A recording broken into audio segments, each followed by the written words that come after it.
لئن شكرتم لأزيدنكم ولئن كفرتم إن عذابي لشديد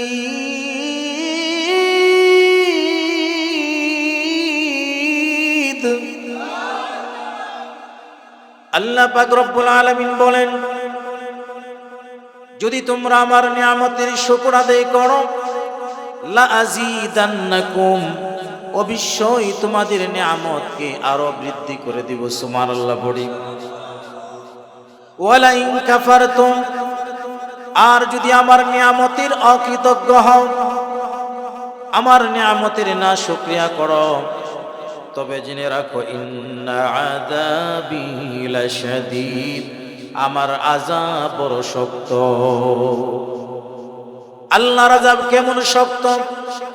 আল্লাহ মাঝে মাঝে ভূমিকম্পের মাধ্যমে মানুষদেরকে বুঝিয়ে দেন, ক্ষমতাধরকে বুঝিয়ে দেন, যারা ক্ষমতার পাগল, যারা চেয়ারের পাগল, যারা মনে করে আমি কোটিপতির জন্য আমি অনেক কিছু হয়ে গেছি, আল্লাহ পাক ভূমিকম্পের মাধ্যমে হাজার হাজার কোটি টাকার মালিককে মুহূর্তের ভিতরে যিনি ফকির বানায় দেন, জোরে বলেন তিনি কে?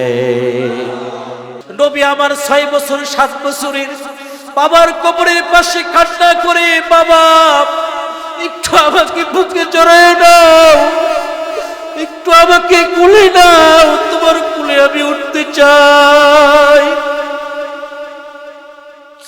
গাইবি থেকে আওয়াজ আসলো, আমেনা মুহাম্মদকে এখান থেকে নিয়ে যাও। মুহাম্মদের কান্না আকাশবাসীও সহ্য করতে পারছে না, জমিনবাসীও সহ্য করতে পারছে না। মা আমেনা জোর করে এতিম মুহাম্মদকে এখান থেকে নিয়ে গেলেন, মক্কার উদ্দেশ্যে রওনা হয়ে গেলেন। মক্কা এবং মদিনার মাঝখানে একটা জায়গার নাম হলো আবওয়া। ওই আবওয়া নামক জায়গাতে যখন পৌঁছে গেলেন, মা আমেনা তিনি প্রচন্ড মাথা যন্ত্রণা শুরু হয়ে গেল। উম্মে আইমানকে ডাক দিয়া বলে, যাত্রা বিরতি কর, আর একটা কদম সামনের দিকে বাড়াইতে পারবো না, এখনই অবস্থান করো, আমার অবস্থা ভালো না। সেখানেই তিনি বসে গেলেন। ডাক দিয়ে উম্মে আইমানের হাতটা ধরে ডাক দিয়ে বলে, উম্মে আইমান রে, মুহাম্মদের কপালটা বড় খারাপ, জীবনে কোনোদিন বাবার কোলে উঠতে পারে নাই, আজকে বাবার কবর জিয়ারত করতে এসে আমার মন সাক্ষী দেয় চিরদিনের জন্য মাকেও হারিয়ে ফেলবে। উম্মে আইমানও কান্না করতেছে, মা আমেনাও কান্না করে, এতিম নবীও কান্না করে। এতিম নবী ডাক দিয়া বলে, মা আমার কি বলতেছেন, আপনি আমাকে রেখে কোথায় চলে যাবেন? ও মা, আপনি কি জানেন না আমার যে বাবা নাই? ও মা, আমাকে রেখে আপনি কোথায় চলে যাবেন? এই কথা বলতেছি, হঠাৎ করে লক্ষ্য করে দেখি মা আমেনার দেহটা নিতর হয়ে গেছে, নিস্তব্ধ হয়ে গেছে, বা আমেনার দেহ থেকে রূহটা বের হয়ে গেছে। আলহামদুলিল্লাহ আলহামদুলিল্লাহি নাহমাদুহু ওয়া নাস্তাঈনুহু ওয়া নাস্তাগফিরুহু ونؤمن به ونتوكل عليه ونعوذ بالله من شرور أنفسنا ومن سيئات أعمالنا من يهده الله فلا مضل له ومن يضلله فلا هادي له ونشهد أن لا إله إلا الله وحده لا شريك له ونشهد أن سيدنا وسندنا وحبيبنا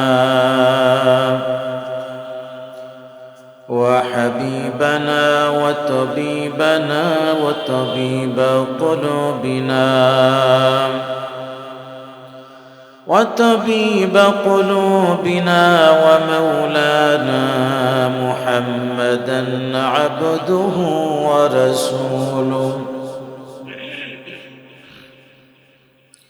الذي أرسله الله تبارك وتعالى في كلامه المجيد وفرقانه الحميد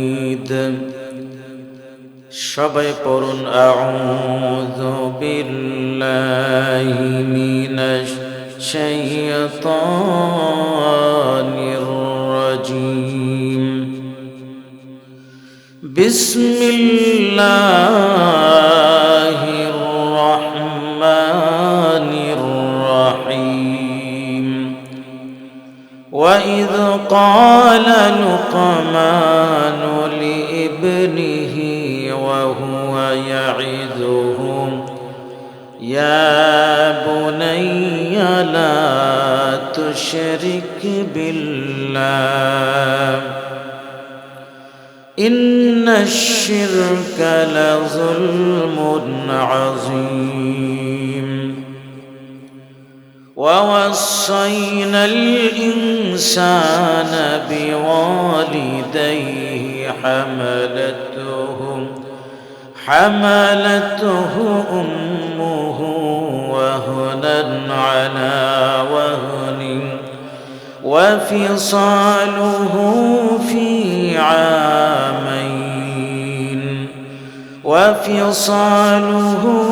في عامين أن اشكر لي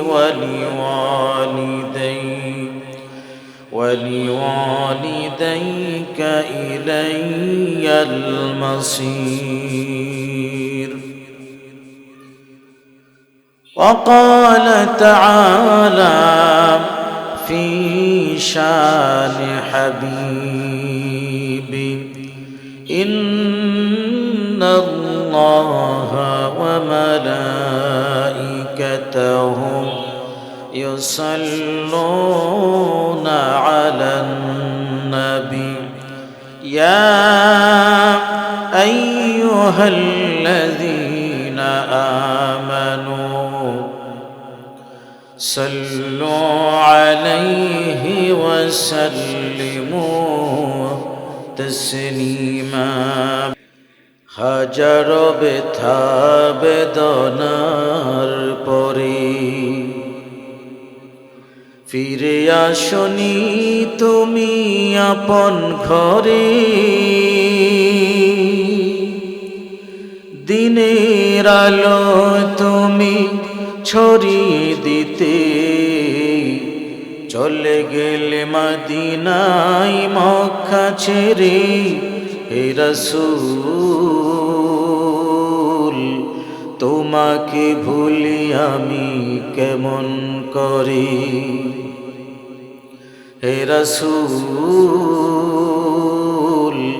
তোমাকে ভুলিয়ে পিছু দিল লেলিয়ে পাথরের আঘাতে ক্ষত বিক্ষত হয়ে সারা শরীর থেকে রক্ত ঝরে হে রাসূল তোমাকে ভুলি আমি কেমন করি হে রাসূল তোমাকে ভুলি আমি কেমন করি হে রাসূল তোমাকে ভুলি আমি কেমন করি আল্লাহর প্রশংসা করলে লাভ না লস কেমন লাভ সূরাতুল ইব্রাহিমের 7 নম্বর আয়াতে আল্লাহ পাক রব্বুল আলামিন বলেন লা ইন শাকারতুম লাযীদান্নাকুম ওয়া লা ইন কাফারতুম ইন্না আযাবি লাশাদীদ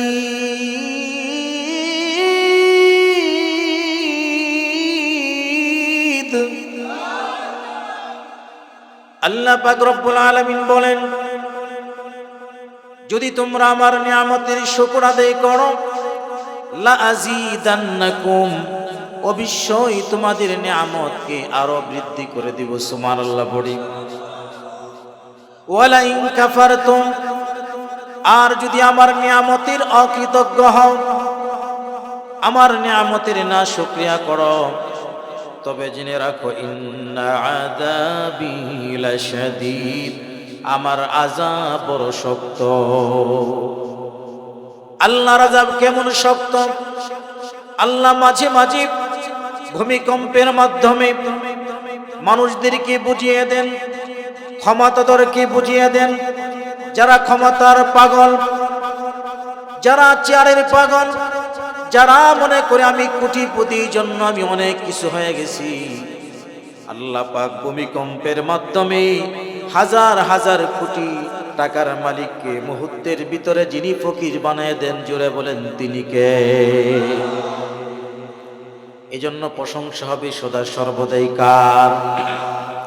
আমি আপনাদের সামনে পবিত্র কোরআনে কারীমের 114খানা সূরা থেকে 31 নম্বর সূরা, 21 নম্বর পারা, 11 নম্বর পৃষ্ঠার 4 নম্বর লাইন সূরা লুকমানের 13 এবং 14 নম্বর আয়াতে কারিমা তেলাওয়াত করেছি। প্রথমে আমি আপনাদের সামনে যে সূরা তেলাওয়াত করেছি, সূরার নাম হলো সূরা লুকমান। সূরার নামটা কি বলেন তো? লুকমান। প্রথমে আমি সূরার শানে নুজুল, এরপরে লুকমানকে তিনি এত মহৎ ব্যক্তি কিভাবে হলেন এই সম্পর্কে সবিস্তারে আলোচনা হবে। ওমা তৌফিক ইল্লা বিল্লাহ। প্রিয় ভাইরা আমার, প্রথমেই আমরা আলোচনা করব এই সূরার শানে নুজুল সম্পর্কে। আমাকে একটু আবার বলেন তো, সূরাটার নাম কি? লুকমান। সূরার নাম কি? লুকমান। মক্কার মুশরিকরা শিরিকের ভিতরে লিপ্ত ছিল, আল্লাহর সাথে অংশীদার স্থাপন করত। আল্লাহ পাক রব্বুল আলামিন এই সূরার ভিতরে তাদের এই শিরিক সম্পর্কে কথা বলেছেন। শিরিককে মূল উদ্ঘাটন করার জন্য আল্লাহ বলেছেন। মক্কার লোকেরা তাওহীদকে অস্বীকার করত। আল্লাহ পাক রব্বুল আলামিন তাওহীদের কথা এই সূরায় আলোচনা করেছেন। আমাদেরকে তাওহীদের স্বীকৃতি প্রদান করতে হবে।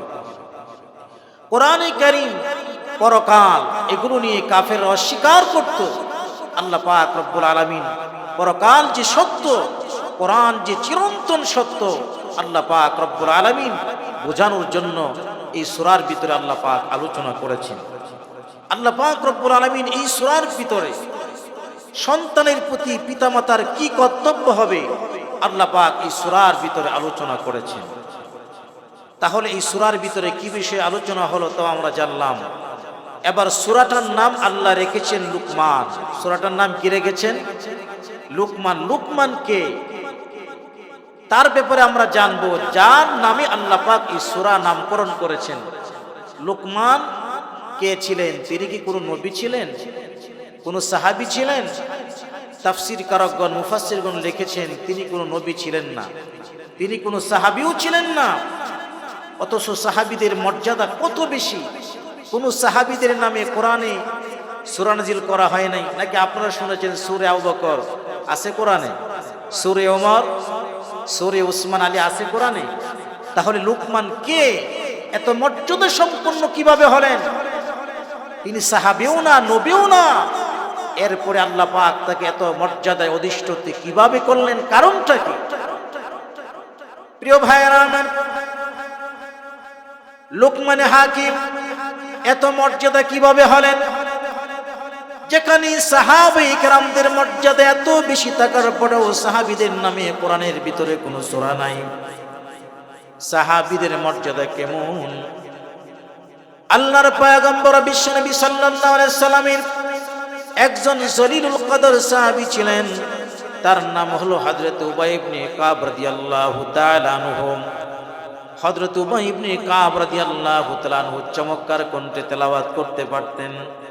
কোরআনে কারীমটাকে তিনি 7 কেরাতে তেলাওয়াত করতে পারতেন। একবার তিনি তেলাওয়াত করছিলেন, ঠিক সে অবস্থায় রাহমাতুল লিল আলামিন বিশ্বনবী সাল্লাল্লাহু আলাইহি ওয়াসাল্লাম হযরত উবাই ইবনে কাবের তেলাওয়াত শোনার জন্য তার সামনে হাজির হয়ে যায়। নবীজি যখন আগমন করলেন, হযরত উবাই তেলাওয়াত বন্ধ করে দিলেন। নবীজি বললেন, উবাই তেলাওয়াত চালিয়ে যাও। হযরত উবাই বলেন, ইয়া রাসূলুল্লাহ, ইয়া হাবিবাল্লাহ, যেই দরবারে নবুয়তে কোরআন নাজিল হয় তার সামনে আমি কোরআন তেলাওয়াত করব, আমার সাহস হচ্ছে না। নবীজি আবারও বললেন, হে উবাই তেলাওয়াত চালিয়ে যাও। হযরতে কাব, উবাই ইবনে কাব রাদিয়াল্লাহু তাআলা আনহু আবারও তিনি অপারগতা পেশ করলেন। এবার নবীজি ডাক দিয়া বললেন, হে উবাই, তুমি কেন কোরআনে কারীম থেকে তেলাওয়াত করছো না? তোমার কণ্ঠ থেকে কোরআনে কারীমের তেলাওয়াত শোনার জন্য আহকামুল হাকিমিন স্বয়ং আল্লাহ আমি বিশ্ব নবীকে হুকুম করেছেন। আল্লাহু আকবার। তোমার কণ্ঠ থেকে তেলাওয়াত শোনার জন্য স্বয়ং আমি নবীকে হুকুম করেছেন কে? দেখেন, উবাইও চালাক কম না। উবাই ইবনে কাব বলেন, আমার কণ্ঠ থেকে যে আপনাকে কোরআন তেলাওয়াত শোনার জন্য আল্লাহ তাআলা বলেছেন, আল্লাহর কুদরতি জবান থেকে কি আমার নামটা উচ্চারিত হয়েছে? সুবহানাল্লাহ বলবেন না? বিশ্বনবী বললেন, হে উবাই, স্বয়ং আল্লাহর জবান থেকে, কুদরতি জবান থেকে তোমার নামটা উচ্চারিত হয়েছে, আর বলেছেন তোমার কণ্ঠ থেকে কোরআন তেলাওয়াত শোনার জন্য।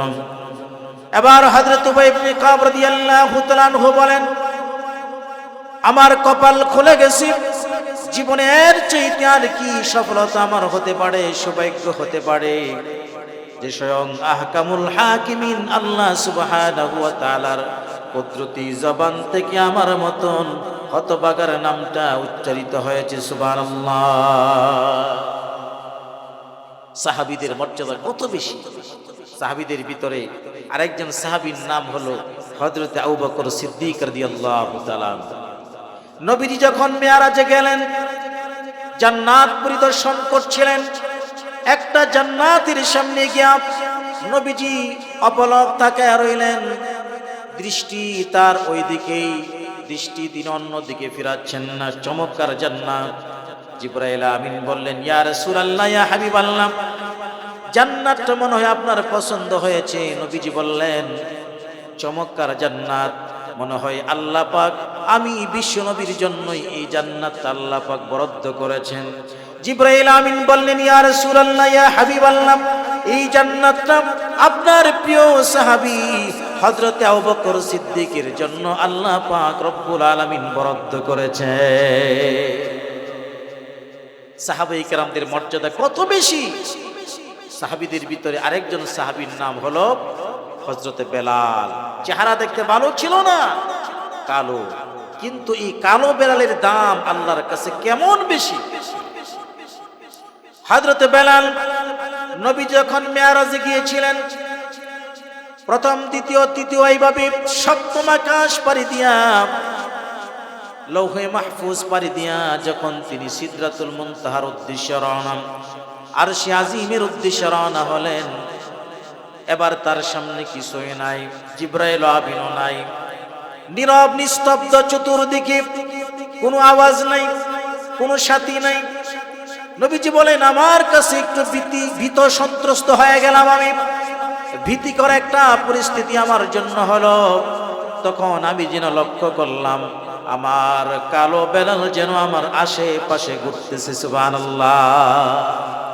তার জুতার আওয়াজ আমার কর্ণকুহরে আসতেছে। শুধু তাই নয়, কিয়ামতের কঠিন ময়দানে আপনার আমার নবী, বিশ্ব নবী মুহাম্মাদুর রাসূলুল্লাহ সাল্লাল্লাহু আলাইহি ওয়াসাল্লামের আগে কোনো পয়গম্বর জান্নাতে যেতে পারবে না। আপনার আমার নবী যখন জান্নাতের উদ্দেশ্যে রওনা হয়ে যাবেন, নবীজির সওয়ারি লাগাম ধরে ধরে হযরতে কালো বেলাল নবীজির সাথে আগে আগে জান্নাতে প্রবেশ করবেন। সুবহানাল্লাহ। কালো বেলালের কত দাম! তিনজন কালোকে আল্লাহ সম্মানিত করেছেন, মহিমান্বিত করেছেন। একজন কালো হল হযরত ওমর রাদিয়াল্লাহু তাআলা আনহুর আজাদকৃত দাস মাহাজাব, আরেকজন কালো হলো হযরতে বেলাল, আর আরেকজন কালো হলো হযরতে লুকমান হাকিম। তার চেহারাটাও একেবারে কালো ছিল, নাকটা মোটা ছিল, বাঁকা ছিল, দেখতে তেমন সুন্দর দেখা যায় না। কিন্তু লোকমানে হাকিম কি আল্লাহ কত সম্মান দান করেছেন, তার শানে তার নামে আল্লাহ পাক কোরআনে কারীমের ভিতরে একটা সূরা নাজিল করেছে। প্রিয় ভাইরা আমার, লোকমানে হাকিম কে ছিলেন এই বিষয়ে তাফসীরের ভিতরে তাফসীর ইবনে কাসিরের ভিতরে উল্লেখ করা হয়েছে। ইবনে কাসিরের ভিতরে হযরতে কাতাদা রাদিয়াল্লাহু তাআলা আনহু থেকে বর্ণিত, কানা লুকমানু হাকিমান ওয়া লাম ইয়াকুন নাবিয়ান ওয়া কানা ইফতিন নাসা ক্বাবলা দাউদ আলাইহিস সালাম। হযরতে কাতাদা রাদিয়াল্লাহু তাআলা আনহু বলেন, লুকমান হাকিম একজন পণ্ডিত ছিলেন, একজন জ্ঞানী ছিলেন, তিনি কোন নবী ছিলেন না, এবং তিনি হযরতে দাউদ আলাইহিস সালাম এই পৃথিবীতে আগমনের আগে তিনি সমাজের লোকদেরকে মাসআলা মাসাইল দিতেন। ফালাম্মা বুইসা দাউদ তারাকাল ফুতিয়া, যখনই হযরতে দাউদ আলাইহিস সালাম এই পৃথিবীতে আগমন করলেন, তখন তিনি তার ফতোয়া দেওয়া বন্ধ করে দিলেন, মাসআলা মাসাইল দেওয়া তিনি বন্ধ করে দিলেন। তাফসীরে দুররে মানসুর তাফসীরের একটা প্রসিদ্ধ গ্রন্থ রয়েছে, সেই তাফসীরে দুররে মানসুরে হযরত ইবনে আব্বাস রাদিয়াল্লাহু তাআলা আনহু সূত্রে বর্ণিত, কানা লুকমানু আবদান হাবশিয়ান, লুকমানে হাকিম হাবশী একজন গোলাম ছিলেন। কি ছিলেন? একজন গোলাম ছিলেন। একজন গোলামের এত দাম, একজন গোলামের এত মর্যাদা, তার নামে আল্লাহ কোরআনে সূরা নাজিল করেছেন। প্রিয় ভাইরা আমার, কোরআনে কারীমে মোট আল্লাহ পাক রব্বুল আলামিন ব্যক্তির নামে কোরআনে সূরা নাজিল করেছেন 8টি। জুড়ে বলেন কয়টি? ব্যক্তির নামে কোরআনে কারীমে সূরা নাজিল করা হয়েছে মোট 8টি। সূরা ইউসুফ, ইউসুফ আলাইহিস সালামের নামে। এরপরে সূরা ইউনুস, ইউনুস আলাইহিস সালাতু ওয়াস সালামের নামে। সূরা হুদ, হযরতে হুদ আলাইহিস সালামের নামে। সূরা নূহ, হযরতে নূহ আলাইহিস সালামের নামে। সূরা ইব্রাহিম, হযরত ইব্রাহিম আলাইহিস সালাতু ওয়াস সালামের নামে। সূরা মুহাম্মদ, আমাদের নবী মুহাম্মদ সাল্লাল্লাহু আলাইহি সাল্লামের নামে। এই 6টি সূরা হলো নবীদের নামে। ব্যক্তির ভিতরে নবীদের নামে 6টি সূরা, আর 2টি সূরা হলো ওলিদের নামে। একটা হলো সূরা মারইয়াম, হযরতে মারইয়াম আলাইহিস সালামের নামে। 2 নাম্বার হলো সূরা লুকমান, হযরতে লুকমান হযরতে লুকমান, তার নামে লুকমানে হাকিমের নামে আল্লাহ পাক কোরআনে সূরা নাজিল করলেন। লুকমানে হাকিম একজন বাদশার কৃতদাস ছিলেন, গোলাম ছিলেন। বাদশা চতুর্দিক থেকে শুনল যে তার অধীনস্থ একজন গোলাম রয়েছে, কাজ শেষে তার লোকদেরকে সদল বলে একত্র হয়ে অনেক জ্ঞান গর্ব কথা বলে থাকে। বাদশাহ তাকে পরীক্ষা করল, আসলে লোকমান কেমন জ্ঞান গর্ব কথা বলে থাকে, তাকে পরীক্ষা করা দরকার, তাহলে বুঝতে পারবো। আর যদি সে এমন জ্ঞানী থাকে, তাহলে সে কেন চাকরের কাজ করবে, তার উচ্চ মর্যাদায় তাকে বসায়া দিবে। তাফসীর ইবনে কাসির, তাফসীর কুরতুবী, তাফসীরে দুররে মানসুর, 3টা প্রসিদ্ধ তাফসীরের কিতাবের ভিতরে উল্লেখ করা হয়েছে। কাইলা লিলুকমানিল হাকিম, বাদশা লুকমানে হাকিমকে ডাক দিয়া বলেন, ইযবাহ শাতান ফাতিনা বিআতিয়া বিমা ফিহা, যে একটা ছাগল জবাই করো। ছাগল জবাই করার পরে ছাগলের ভিতরে উৎকৃষ্ট যে অংশটা রয়েছে, সেই উৎকৃষ্ট অংশটা আমার জন্য তুমি নিয়ে আসো। ফাযাবাহা শাতান, লুকমানে হাকিম একটা ছাগল জবাই করলেন। ফাতাহুম বিল কলবি ওয়াল লিসান, তখন তার সামনে ওই ছাগল থেকে 2টা অংশ নিয়ে আসলো। একটা হলো কলব, হৃৎপিণ্ড, কলিজা, আর একটা হলো জিহ্বা। এই 2টা জিনিস নিয়ে আসলো। এই দিন চলে গেল। আবার কিছুদিন পরে বাদশা বলে, সুম্মা কিলা লাহু ইযবাহ শাতান ফাতিনা বিআখবাসি মা ফিহা, ছাগল জবাই করে ছাগলের মধ্যে সবচেয়ে নিকৃষ্ট বস্তু যেটা, সেটা তুমি নিয়ে আসবা। ফাতাহুম বিল কলবি ওয়াল লিসান, এবার দ্বিতীয়বারও কলবটা নিয়ে আসলো, হৃৎপিণ্ডটা নিয়ে আসলো, কলিজা নিয়ে আসলো, আর জিহ্বা নিয়ে আসলো। এবার বাদশার মেজাজ গরম হয়ে গেছে। ফাকির লাহু ফি যালিক, বাদশা ডাক দিয়ে বলে, লোকেরা বলে তোমার নাকি অনেক জ্ঞান আছে, তোমার জ্ঞান কিভাবে হলো? ছাগলের সবচেয়ে উৎকৃষ্ট ভালো জিনিসটা আনতে বললাম, তুমি কলিজা আনলা, জিহ্বা আনলাম। আবার সবচেয়ে খারাপ জিনিসটা আনতে বললাম, তাও তুমি কলিজা আনলা, জিহ্বা আনলাম। তোমার চাইতে নির্বুত এই পৃথিবীর ভিতরে আর কেউ হতে পারে না। এবার লোকমানে হাকিম ডাক দিয়া বলে, বাদশাহ, ফাকাল ইন তাবা তাবাল জাসাদু কুল্লুহু, যেই দুইটা অংশের কথা বললাম, জিহ্বা এবং কলিজা, কলব, এই দুইটা যদি কোনো মানুষের ঠিক হয়ে যায়, তাহলে ওই মানুষটার চাইতে আর ভালো কেউ হতে পারে না। ওয়াইন খাবুসা খাবুসাল জাসাদু কুল্লুহু, আর যদি ওই কলবটা আর জিহ্বাটা যদি খারাপ হয়ে যায়, এই লোকের চাইতে নিকৃষ্ট মানুষ আকাশের নিচে জমিনের উপরে আর কেউ হতে পারে না, ঠিক কিনা আমার ভাইরা? তাহলে লোকমান হাকিম বাদশাকে যে কথাটা বললেন, সবকটা দিলেন, এটা সত্য না মিথ্যা? সত্য, চিরন্তন সত্য। এবং বিশ্বনবী সাল্লাল্লাহু আলাইহি সাল্লাম সেই একেবারে শেষ যুগে এসেও নবীজি তখন বলে দিলেন যে মানুষের পুরো দেহের ভিতরে একটা গোশতের টুকরা রয়েছে, যদি এটা ঠিক হয়ে যায় পুরো দেহ ঠিক, আর যদি এটা বেঠিক হয় পুরো দেহ বেঠিক হয়ে যায়। আলা, নবীজি বলেন ওহিয়াল কাল, যে গোশতের টুকরাটা ঠিক হলে পুরো দেহ ঠিক, আর গোশতের টুকরাটা যদি বেঠিক হয় পুরো দেহটাই বেঠিক হয়ে যায়। নবীজি বলেন ওই বস্তুটার নাম হচ্ছে কলব। ওই বস্তুটার নাম কি? প্রিয় ভাইরা আমার, তাহলে লোকমানে হাকিম সম্পর্কে আমরা জানলাম। তবে লোকমানে হাকিম এত সম্মানিত কিভাবে হলেন?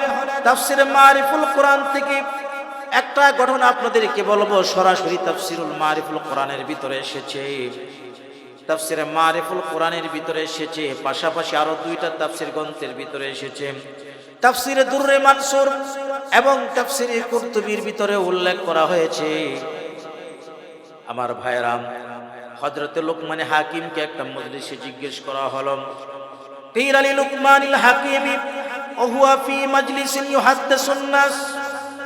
আমি যেমন আপনাদের সামনে কথা বলতেছি, লোকমানে হাকিম মানুষের সামনে কথা বলতেছিল। লোকমানে হাকিম যখন মানুষের সামনে কথা বলছিলেন, তখন মানুষেরা লোকমানে হাকিমের দিকে তাকায় আছে। হঠাৎ করে মাঝখান থেকে একজন ব্যক্তি দাঁড়ায় গেল, দাঁড়ায় বলে, আলাস্তানতাল্লাযী কুনতা তারআল গানামা, তুমি কি সেই ব্যক্তি নাকি আমি যখন ছোট্ট ছিলাম ছাগলের রাখালগিরি করতাম, ছাগল চড়াইতাম, আমার সাথে একজন লোকমান নামে একজন ব্যক্তি ছাগলের রাখাল ছিল, দেখতে ঠিক তোমার মতন, তুমি কি সেই লোকমান কিনা? লোকমানে হাকিম সরাসরি বলে দিল, ক্বালা বালা, বলে আমি সেই লোকমান, তোমার ছোটবেলার ছাগলের রাখাল। জোরে বলি সুবহানাল্লাহ। ছোটবেলার ছাগলের রাখাল। যুবক আশ্চর্যান্বিত হয়ে গেল, আমি তো ছাগলের রাখালই রয়ে গেলাম, তোমার মর্যাদা এত বেশি কিভাবে হলো? কিলা ফামাল্লাযী বাল্লাগাকা মা নারা, তোমার এত মর্যাদা কিভাবে হলো যা আমরা লক্ষ্য করলাম? এবার লোকমানে হাকিম বলেন, আমি আমার জীবনের সাথে কিছু পণ প্রতিজ্ঞা করেছিলাম, আমি জীবনে এই কাজ করব, এই কাজ করব না। আমার প্রতিটা প্রতিজ্ঞা রক্ষা করেছি, তোমরাও যদি রক্ষা করতে পারো তোমাদের মর্যাদা হুজুরে বলেন বাড়িয়ে দিবে কে? লোকমানে হাকিম নিজের সাথে যে প্রতিশ্রুতিবদ্ধ হয়েছিলেন, যে অঙ্গীকার করেছিলেন, এক নম্বর হলো বিসিদকিল হাদিস, তিনি সংকল্প করেছিলেন আমি সত্য কথা বলবো, কখনো মিথ্যা কথা বলবো না। কি বলেন? মিথ্যা কথা সমাজের ভিতরে আছে না নাই? কম না বেশি? তিনি মিথ্যা কথা বলেননি, আল্লাহ তার মর্যাদা বৃদ্ধি করে দিয়েছেন। দুই নাম্বার, ওয়া আদাউল আমানাত, আমি আমার নিজের সাথে প্রতিজ্ঞাবদ্ধ হয়েছি, আমানতের খেয়ানত কখনো করব না। আমার কাছে যদি কোনো কিছু আমানত দিয়ে দেওয়া হয়, ওই আমানতের খেয়ানত আমি করব না। আমানতের খেয়ানত যারা করে তাদেরকে বলা হয় মুনাফিক। তাদেরকে কি বলে? আর মুনাফিকের ঠিকানা কি? ফিদ্দারকিল আসফালি মিনান নার, শুধু জাহান্নাম নয়, মুনাফিকদের জন্য জাহান্নামের সবচেয়ে নিকৃষ্ট স্তর। তাহলে আমার কাছে আমানত, আমার সন্তান আমার কাছে আমানত, সন্তান যদি ভুল পথে চলে যায়, আমি আমানতের কিয়ামতের কাঠগড়ায় দাঁড়িয়ে যেতে হবে। আমি সমাজের নেতা, সাধারণ জনগণ আমার কাছে আমানত। আমি যদি তাদের আমানত পুরা না করি, আল্লাহর কাঠগড়ায় আমাকে দাঁড়াতে হবে, ঠিক কিনা? আমি সাধারণ প্রজা, আমার কাছে আমানত হলো আমার সমর্থন, আমার কাছে আমানত হলো আমার ভোট, যেটাকে সমর্থন বলা হয়। আমার কাছে সবচেয়ে বড় আমানত হলো এটা। আমি যদি আমানতের খেয়ানত করি, যদি আমি সমাজের একজন অযোগ্য লোককে আমি নেতা বানাই, সমাজের ভিতরে যত আকাম করবে, সুদ ঘুষ আর দুর্নীতি করবে, এর প্রতিটা সওয়াব আল্লাহ আমাকেও দান করবেন, ঠিক না বেঠিক? সুতরাং বুঝে শুনে দিতে হবে। আপনার কাছে যে লোকটা সবচেয়ে ভালো মনে হয়, যেই লোকটা মানুষের সাথে গাদ্দারি করবে না, মানুষের সাথে মুনাফিকি করবে না, আমানতের খেয়ানত করবে না, কোরআনের বিরুদ্ধাচরণ করবে না, ইসলামের বিরুদ্ধাচরণ করবে না, সমাজের লোকদের খেদমত করবে, এমন একজন ব্যক্তিকে ভোট দাও, এটা আপনার কাছে আমানত, ঠিক কিনা? লোকমান হাকিম বলেন, আমি আমানতের খেয়ানত করি নাই, আল্লাহ আমার মর্যাদা বৃদ্ধি করে দিয়েছেন। তোমরাও যদি আমানতের খেয়ানত না করে আমানত যদি সংরক্ষণ করতে পারো, তোমাদের মর্যাদাও বাড়িয়ে দিবেন কে? লোকমান হাকিম বলেন 3 নাম্বার, ওয়াতারকু মা লা ইয়াগনিনি। আমি আমার জীবনের সাথে প্রতিজ্ঞা করেছিলাম আমি অনর্থক কথাবার্তা বলবো না। চা স্টলে বসার পরে অনর্থক কথা আছে না নাই? অনর্থক কথাবার্তা আমি জীবনেও বলবো না, আমি প্রতিজ্ঞা করেছিলাম। আমার প্রতিজ্ঞা আমি পালন করেছি। আল্লাহ পাক রব্বুল আলামিন আমাকে সম্মানিত করেছেন, মহিমান্বিত করেছেন। 4 নাম্বার, ওয়াকাদ্দিল বাসারি। আমি আমার জীবনের সাথে পূর্ণ প্রতিজ্ঞা করেছি আমার দৃষ্টিকে সংযত রাখবো, আমার দৃষ্টি খারাপ দিকে আমি নিবদ্ধ করব না, আমি খারাপ দিকে তাকাবো না। নবীজি বলেন, মান মালা আইনাহু মিনাল হারামি মালা আল্লাহু তাআলা ইয়াউমাল কিয়ামাতি আইনাহু মিনান নার। যে ব্যক্তি হারাম থেকে তার দৃষ্টিটাকে সংযত রাখবে, কিয়ামতের ময়দানে আল্লাহ পাক রব্বুল আলামিন তাকে জাহান্নাম থেকে মুক্তি দিয়ে দিবেন। সুবহানাল্লাহ। আমি আমার জীবনের সাথে সংকল্প করেছি 5 নাম্বার, ওয়াকাফুল লিসান। আমি আমার জিহ্বাটাকে সংযত রাখবো, জিহ্বা দ্বারাতে কাউকে কষ্ট দিব না। ক্বালান নবী সাল্লাল্লাহু আলাইহি ওয়াসাল্লাম, আল মুসলিমু মান সালিমাল মুসলিমুনা মিন লিসানিহি ওয়া ইয়াদিহি। প্রকৃত মুসলমান হলো ওই ব্যক্তি যার হাত ও জবান থেকে আরেকজন মানুষ নিরাপত্তা লাভ করে। আমার হাত থেকে, আমার জবান থেকে যদি আরেকজন মানুষ নিরাপত্তা লাভ করে, তাহলে আমি প্রকৃতপক্ষে মুসলমান। আর যদি আমার হাতে আরেকজন মানুষের রক্তে তার দেহ রক্তে রঙিন হয়, আমার হাত দ্বারাতে যদি আরেকজন মানুষ নির্যাতনের শিকার হয়, আমার হাত দ্বারাতে যদি কোনো মানুষ নিপীড়নের শিকার হয়, হত্যার শিকার হয়, আমার হাত দ্বারাতে যদি কোনো মানুষ জুলুমে আক্রান্ত হয়, আমি প্রকৃত মুসলমান হতে পারি নাই, ঠিক না বেঠিক বলেন? প্রিয় ভাইয়েরা আমার, লোকমান হাকিম বলেন, আমি আমার জীবনের সাথে প্রতিজ্ঞা করেছি আমার জবান দ্বারাতে কাউকে কষ্ট দিব না, কারণ জবানের কষ্টটা তীরের চাইতেও বড় বিষাক্ত, ঠিক কিনা? যারা হাতুস সিনানি লাহা ইলতিয়াম, যারা হাতুস সিনানি লাহা ইলতিয়াম ওয়ালা ইয়ালতামু মা জারাহাল লিসান। কেউ যদি তরবারি দ্বারাতে আঘাত করে ক্ষত বিক্ষত করে ফেলে, মেডিসিন সেবনের মাধ্যমে, ঔষধ সেবনের মাধ্যমে তার এই রোগটা নিরাময় হতে পারে, কিন্তু আমি আমার বন্ধুকে, আমার ভাইকে আমার এই জবান দ্বারাতে আঘাত করেছি, কষ্ট দিয়েছি, 5 বছর 10 বছর চলে যায়, আমার বন্ধুর দেওয়া কষ্টের কথা এখনো পর্যন্ত ভুলে যায় না, ঠিক কিনা?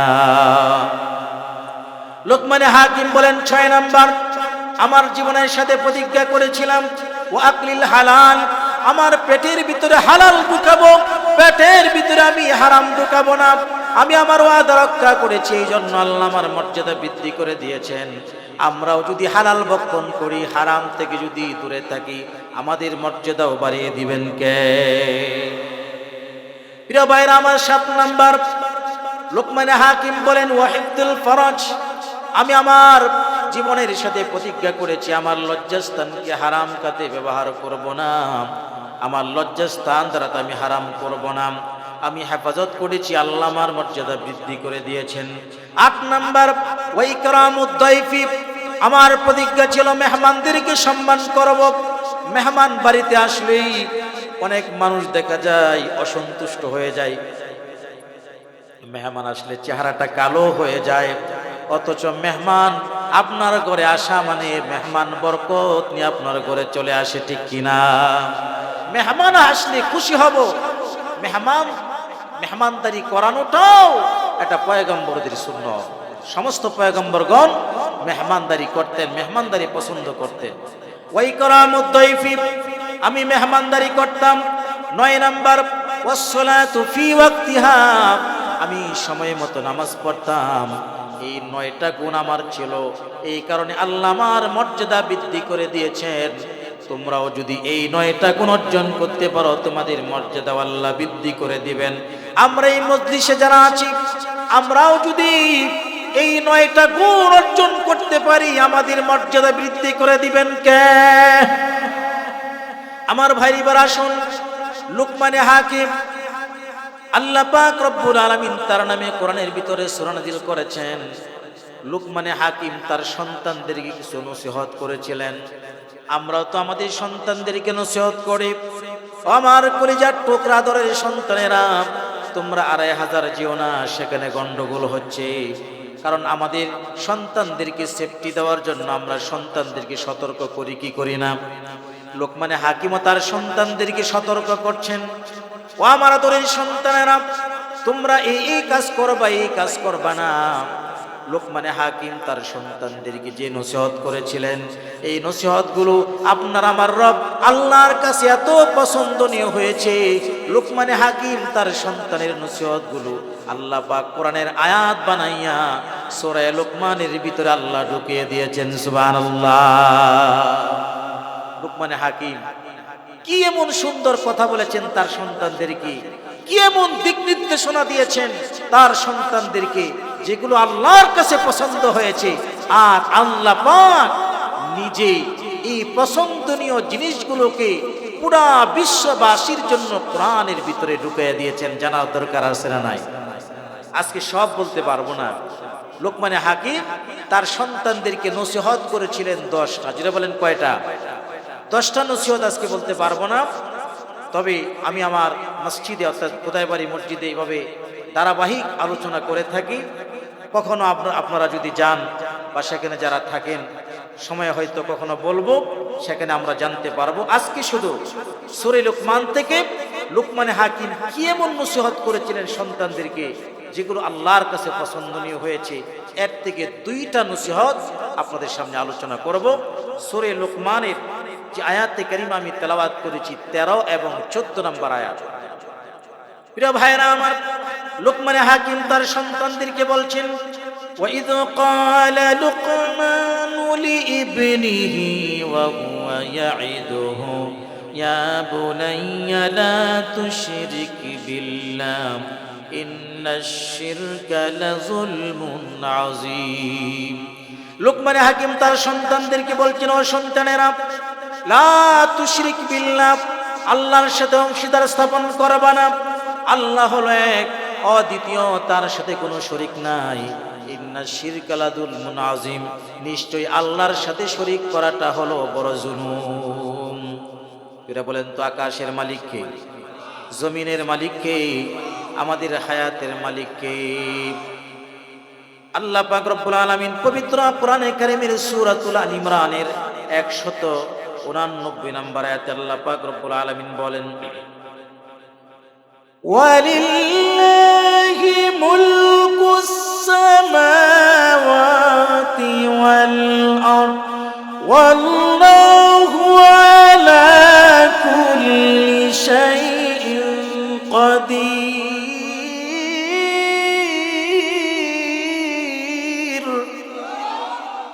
আল্লাহ পাক রব্বুল আলামিন বলেন, আকাশ এবং জমিনের রাজত্ব একমাত্র আল্লাহ পাক রব্বুল আলামিনের জন্য, আর তিনি সর্ব বিষয়ে শক্তিবান, ক্ষমতাধর। প্রিয় ভাইরা আমার, লোকমানে হাকিম তার সন্তানদেরকে প্রথম নসিহত করলেন, ও সন্তানের আল্লাহর সাথে অংশীদার স্থাপন করবে না। আল্লাহ হলো তিনি যিনি তোমাদেরকে সৃষ্টি করলেন, আমরা এই পৃথিবীতে এক সময় ছিলাম না। সূরা উদ-দাহরের 1 নম্বর আয়াতে আল্লাহ পাক রব্বুল আলামিন বলেন, হাল আতা আলাল ইনসানি হিনুম মিনাদ-দাহরি লাম ইয়াকুন শাইআম মাযকুরা। আল্লাহ পাক রব্বুল আলামিন বলেন, মানুষেরা কি এই পৃথিবীর বুকে উল্লেখযোগ্য কোনো বস্তু ছিল নাকি? অর্থাৎ আমরা এই পৃথিবীতে উল্লেখযোগ্য কোনো বস্তু হিসাবে পরিগণিত ছিলাম না। আমরা ছিলাম নাপাক এক ফোঁটা পানির টুকরা, নাপাক এক ফোঁটা পানির টুকরা আমরা ছিলাম। আল্লাহ পাক সেই নাপাক পানির টুকরাটাকে আমাদের বাবার মাধ্যমে আমাদের মার রেহেমের ভিতরে আল্লাহ পাক রব্বুল আলামিন স্থাপন করলেন। কোরআনে কারীমের সূরাতুল মুমিনুনের ভিতরে 12 থেকে 14 নম্বর আয়াত আল্লাহ পাক রব্বুল আলামিন বললেন, ওয়ালাকাদ খালাকনাল ইনসানা মিন সুলালাতিন মিন তিন সুম্মা জাআলনাহু নুতফাতান ফি ক্বারারিম মাকিন সুম্মা খালাকনান নুতফাতা আলাকাতান فخلقنا العلقة مضغة فخلقنا المضغة عظاما فكسونا العظام لحما। আল্লাহ পাক রব্বুল আলামিন 7টা স্তরে আমাদেরকে সৃষ্টি করলেন। প্রথম আমরা ছিলাম মাটির সারাংশ, এর থেকে আল্লাহ পাক বীর্য বানাইলেন, নাপাক এক ফোঁটা পানির টুকরা বানাইলেন। এই বীর্যটাকে আল্লাহ পাক রক্ত বানালেন, রক্ত থেকে আল্লাহ পাক মাংসপিণ্ড বানালেন। এই মাংসের উপরে আল্লাহ পাক আবার অস্থি দ্বারা আল্লাহ পাক স্থাপন করলেন, অস্থির উপর আবার মাংস দ্বারাতে প্রলেপ করলেন।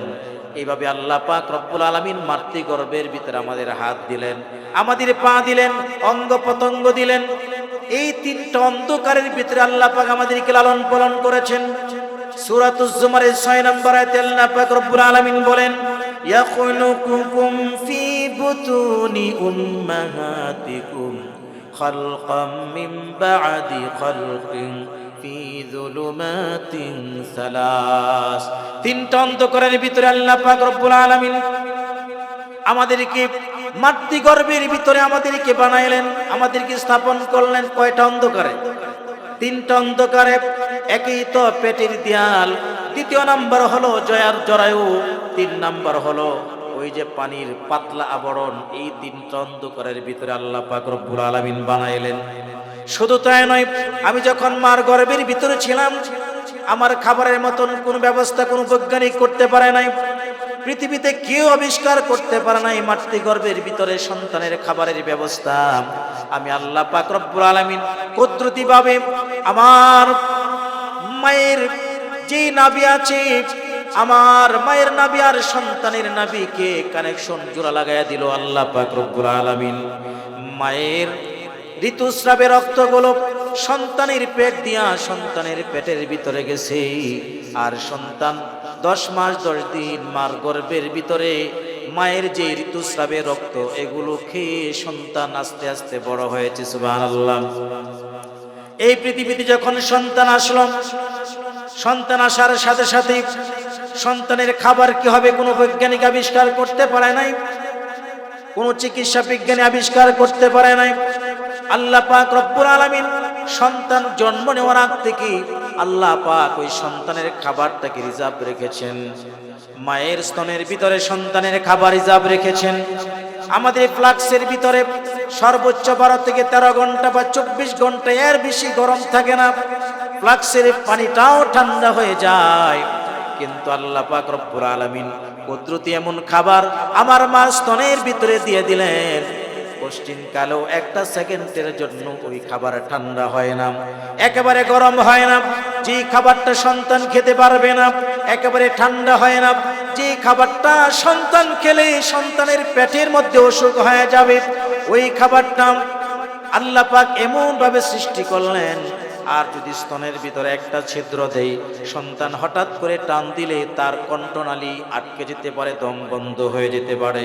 এই জন্য আল্লাহ পাক রব্বুল আলামিন একটা ছিদ্র দেয় নাই, সূক্ষ্ম সূক্ষ্ম 32টা ছিদ্র দিয়া আল্লাহ পাক রব্বুল আলামিন আস্তে আস্তে করে সন্তানকে দুধ পান করাইয়া ওই সন্তানকে আল্লাহ বড় করে দিয়েছেন। আল্লাহু আকবার। আল্লাহ বলছেন, লোকমানে হাকিম তার সন্তানদেরকে বলছেন, ও সন্তানেরা সাবধান, ওই আল্লাহর সাথে অংশীদার স্থাপন করবা না। দ্বিতীয় নাম্বার নসিহত হলো, ওয়াসাইনাল ইনসানা বিওয়ালিদাইহি হামালাতুহু উম্মুহু ওয়াহানান আলা ওয়াহনিন ওয়া ফিসালুহু ফি আমাইনি আনিশকুরু লি ওয়া লিওয়ালিদাইকা ইলাইয়াল মাসির। আল্লাহ পাক রব্বুল আলামিন বলছেন, ওয়াসাইনাল ইনসান, আমি মানুষদেরকে নসিহত করেছি, ওয়াজ করেছি, বিওয়ালিদাইহি, তাদের মা বাবার বিষয়ে, মা বাবার প্রতি যত্নবান হওয়ার জন্য আমি মানুষদেরকে নসিহত করেছি। ওয়াজ করেছেন, নসিহত করেছেন কে জুড়ে বলেন? স্বয়ং আল্লাহ নসিহত করতেছেন। ওয়াসাইনাল ইনসান, আমি মানুষদেরকে নসিহত করছি, বিওয়ালিদাইহি, তাদের মা বাবার বিষয়ে, তারা যেন মা বাবার প্রতি শ্রদ্ধাবোধ রাখে, মা বাবাকে যেন তারা কষ্ট দেয় না। হামালাতহু উম্মুহু ওয়াহানান আলা ওয়াহনিন, তার মা তাকে পেটে ধারণ করেছেন, কষ্টের পর কষ্টের মা তার সন্তানকে পেটের ভিতরে এত কষ্ট করে লালন পালন করেছেন। সুতরাং লোকমানে হাকিম তার সন্তানদেরকে বলছেন, যেই মা তোমাকে এত কষ্ট করে লালন পালন করেছেন, ওই সন্তান যেন তার মাকে কোনো সময় কষ্ট না দেয়। ওয়া ফিসালুহু ফি আমাইন, 2 বছর পর্যন্ত মা সন্তানকে দুধ পান করেছে। আবার আল্লাহ বলছেন, আনিশকুরলি, তোমরা আমার কৃতজ্ঞতা আদায় করো। ওয়ালি ওয়ালিদাইক, আবার বলছেন তোমাদের পিতা মাতারও কৃতজ্ঞতা আদায় করো। সুবহানাল্লাহ। কত সুন্দরভাবে আল্লাহ বলছেন, দেখেন, তোমরা আমারও কৃতজ্ঞতা আদায় করো আর তোমাদের মা বাবার কৃতজ্ঞতাও আদায় করো, কারণ তোমাদের মা বাবা তোমাদের জন্য কষ্ট কম করে নাই। ইলাইয়াল মাসির, সর্বশেষ তোমরা আমার দরবারে তোমাদেরকে ফিরে আসতে হবে। প্রিয় ভাইরা আমার, সন্তানের প্রতি সন্তান তার মা বাবাকে শ্রদ্ধাবোধ করবে, সম্মান করবে, ইজ্জত করবে। আল্লাহ পাক চূড়ান্তভাবে সিদ্ধান্ত দিয়ে দিয়েছেন। সূরাতুল বনী ইসরাঈলের 23 নম্বর আয়াতে আল্লাহ পাক রব্বুল আলামিন জানিয়ে দিলেন, ওয়া ক্বাদা রাব্বুকা আল্লা তা'বুদু ইল্লা ইয়াহু ওয়া বিল ওয়ালিদাইনি ইহসানা। তোমার রবের পক্ষ থেকে চূড়ান্ত সিদ্ধান্ত হয়ে গেছে, আল্লাহ ছাড়া কারো গোলামি করবা না, আল্লাহ ছাড়া কারো ইবাদত করবা না। সাথে সাথে আল্লাহ বলেন, ওয়া বিল ওয়ালিদাইনি ইহসানা, আর মা বাবার সাথে উত্তম আচরণ করো। সুবহানাল্লাহ। আল্লাহর সাথে শিরিক করো না, আর মা বাবার সাথে উত্তম আচরণ করো। ইম্মা ইয়াবলুগান্না ইনদাকাল কিবারা আহাদুহুমা আও কিলাহুমা ফালা তাকুল লাহুমা উফফিন ওয়ালা তানহারহুমা ওয়া কুল লাহুমা কাওলান কারীমা। মা বাবার কেউ যদি বার্ধক্যে উপনীত হয়ে যায়, তাহলে মার সামনে তোমরা উচ্চ বাক্যে কথা বলো না, এমনকি মার প্রতি বিরক্ত হয়ে, বাবার প্রতি বিরক্ত হয়ে তোমরা ও শব্দ পর্যন্ত উচ্চারণ করবে না। মা বাবার প্রতি কষ্ট পেয়ে সন্তান যেন মার দিকে তাকাইয়া চোখ গরম করে কথা না বলে। প্রিয় ভাইরা আমার, সহিহ বুখারীর বর্ণনা 527 নম্বর হাদিসের বর্ণনা, হযরতে আব্দুল্লাহ রাদিয়াল্লাহু তাআলা আনহু থেকে হাদিসটি বর্ণিত। তিনি বলেন, সালতুন নাবিয়্যা সাল্লাল্লাহু আলাইহি ওয়া আলিহি ওয়াসাল্লাম, আমি নবীকে জিজ্ঞেস করলাম, আইয়ুল আমালি আহাব্বু ইলাল্লাহি আযজা ওয়া জাল্লা, আল্লাহর কাছে সবচেয়ে উত্তম আমল কোনটি, আল্লাহর কাছে সবচেয়ে শ্রেষ্ঠ আমল কোনটি? ক্বালা আস-সালাতু আলা ওয়াক্তিহা, নবীজি বললেন সময় মতো নামাজ পড়া। সাহাবী বললেন কুলতু সুম্মা আইয়ুন, আবার নবীকে প্রশ্ন করলাম অতঃপর আল্লাহর কাছে কোন আমলটি উত্তম? ক্বালা সুম্মাল জিহাদু ফি সাবিলিল্লাহ, দ্বিতীয়বার বললেন বিররুল ওয়ালিদাইন, মা বাবার সাথে উত্তম আচরণ করবা। 3 নম্বরে সাহাবী আবার প্রশ্ন করলেন এরপরে আল্লাহর কাছে শ্রেষ্ঠ আমল কোনটি? নবীজি বললেন সুম্মাল জিহাদু ফি সাবিলিল্লাহ, আল্লাহর রাস্তায় জিহাদ করা। তার মানে হলো আল্লাহর রাস্তায় জিহাদ করার চাইতে মা বাবার খেদমত করাটাকে নবীজি বেশি দিক নির্দেশনা দিয়েছে। জিহাদ করার চাইতে মায়ের খেদমত করা, বাবার খেদমত করাটা হলো সবচেয়ে মর্যাদাপূর্ণ ইবাদত। ও যুবক ভাইরা, একটু খেয়াল করে শুনেন, মুসলিম শরীফের বর্ণনা 4622 নম্বর হাদিস। নবীজির কাছে একজন সাহাবী আসলেন। জাআ রাজুলুন ইলা রাসূলিল্লাহি সাল্লাল্লাহু আলাইহি ওয়াসাল্লাম ফাকালা মান আহাক্কুন নাস বিহুসনি সুহবাতি, এই পৃথিবীর বুকে মানুষের ভিতরে সবচেয়ে উত্তম আচরণের হকদার কে? কার সাথে আমি সবচেয়ে বেশি উত্তম আচরণ করব? নবীজি বললেন ক্বালা উম্মুকা, তোমার মায়ের সাথে উত্তম আচরণ করবা। আবার সাহাবী প্রশ্ন করলেন সুম্মা মান, অতঃপর কার সাথে উত্তম আচরণ করব? দ্বিতীয়বার নবীজি বললেন উম্মুক, তোমার মায়ের সাথে। সাহাবী আবার প্রশ্ন করলেন সুম্মা মান, অতঃপর কার সাথে উত্তম আচরণ করব? আবারও নবীজি বললেন উম্মুক, তোমার মার সাথে। চতুর্থবার সাহাবী আবার প্রশ্ন করলেন সুম্মা মান, অতঃপর কার সাথে উত্তম আচরণ করব? এবার চতুর্থবার নবীজি বললেন আবুকা, তোমার বাবার সাথে উত্তম আচরণ করবা। তার মানে হলো এই হাদিসের ভিতরে নবীজি মায়ের মর্যাদা বাবার থেকে 3 গুণ বেশি বৃদ্ধি করেছেন। কারণ আপনার আমার মা বাবার চাইতে 3টা কষ্ট বেশি করেছেন, যে কষ্টটা পৃথিবীর কোনো বাবা করে না। সন্তান গর্ভে ধারণ করেছে কে? আর চুজো বলেন কোন বাবা এই কাজটা করতে পেরেছে? কিয়ামত পর্যন্ত পারবে না। আহা, সন্তান যখন গর্ভের ভিতরে, মায়ের কত কষ্ট। প্রিয় ভাইয়েরা আমার, দিলটাকে একটু নরম করে দিই। কেমন কষ্ট আপনার জন্য আমার জন্য মা করেছেন। আমার পেটের ভিতরে, মার পেটের ভিতরে আমি যখন ছিলাম, মা আমাকে নিয়ে, মা একটা জীবিত মানুষ আর একটা জীবিত মানুষ নিয়ে মা চলাফেরা করেছে। মা ঠিক মতো খাইতে পারে নাই, ঘুমাইতে পারে নাই, চলাফেরা করতে পারে নাই। সন্তানের হাত হয়েছে, পা হয়েছে, অঙ্গ প্রত্যঙ্গ হয়েছে।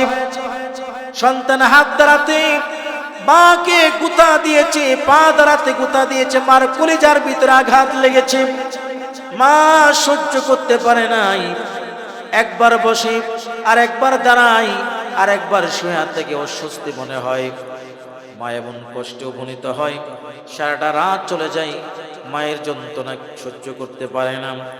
কেমন যন্ত্রণা, মা ছাড়া পৃথিবীর কেউ বুঝতে পারবে না, বুঝাইতেও পারবে না।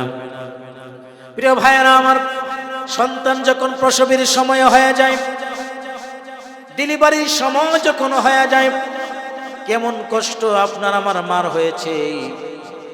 চুলচেরা কষ্ট, এমন কষ্ট যেটা পৃথিবীর কেউ সহ্য করতে পারবে না, মা জাতি ছাড়া। একটা মানুষের পুরো শরীর সমস্ত হাড়গুলো যদি একসাথে ভেঙে দেওয়া হয়, সব হাড়গুলো যদি একসাথে গুঁড়া করে দেওয়া হয়, কেমন কষ্ট হবে। এর চেয়ে বেশি কষ্ট আপনার আমার মার হয় যখন আপনার আমার মা সন্তানকে ভূমিষ্ঠ করতে যায়। ডেলিভারির সময়টা যখন হয়ে যায়, মা চিৎকার করতে থাকে, প্রতিবেশীদেরকে ডাক দিয়া বলে, ও প্রতিবেশীরা, আমার কষ্ট আর সহ্য হয় না, তোমরা আমার গলাটাকে কেটে ফেলো, আমার পেটটা ফেরে ফেলো, আর সহ্য হয় না। প্রতিবেশীরা ডাক দিয়া বলি, একটু অপেক্ষা করো, আর একটু ধৈর্য ধারণ করো, একটু পরেই তোমার কলিজার টুকরা নারী ছেড়াদন তোমার বুকে ফিরে আসবে।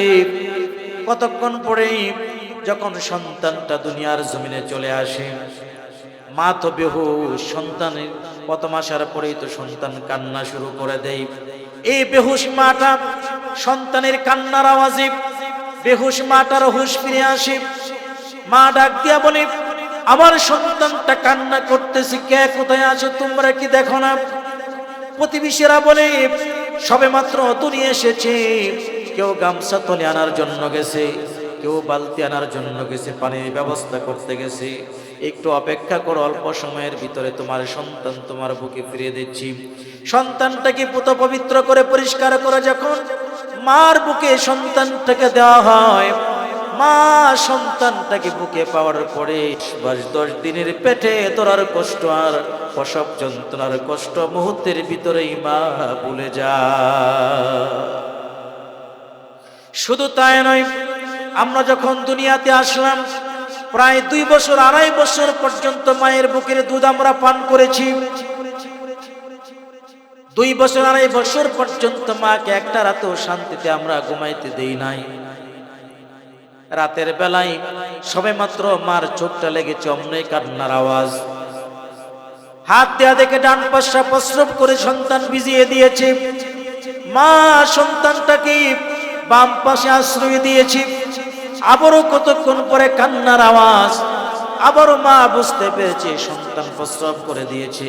আবার সন্তানটাকে মা বাম দিক থেকে আবারও সন্তানটাকে বুকে নিয়েছে। সন্তানটাকে মা ঢিলে মেরে ফেলে দেয় নাই। সারাটা রাত সন্তানকে মা বুকের মধ্যে নিয়ে শীতের রজনীটা কাটিয়ে দিয়েছে। এইভাবে সন্তান সারাটা রাত মাকে ঘুমাইতে দেয় নাই। বাবারা যারা আছে, অনেক সময় দেখা যায় কষ্ট হয় বিদায় রুম ছেড়ে অন্য রুমে গিয়ে ঘুমায়, কিন্তু মা দুঃখিনী কিন্তু সন্তানকে ছেড়ে দিতে পারে না।